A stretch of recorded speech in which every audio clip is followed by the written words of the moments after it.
Islam eta ya 5 hiji syahadat salat nu kaduana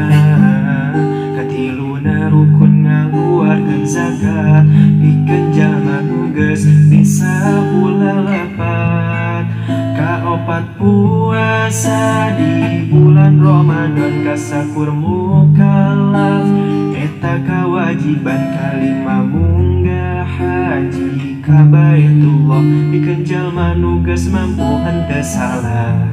pikeun jalma nu geus mampu henteu salah cukup keur bekelna jeung pake ninggalan nu di lembur nu wajib dinafakahan cukup keur bekelna jeung pake ninggalan nu di lembur nu wajib dibiayaan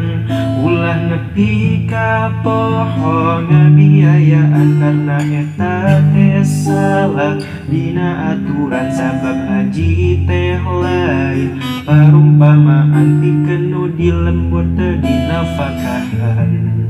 pikeun nu di lembur teu dinafakahan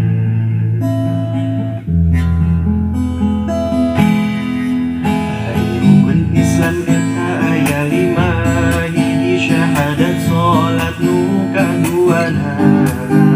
katiluna rukun ngaluarkeun zakat pikeun jalma nu geus bisa bulalapat kaopat puasa di bulan Ramadan kasakur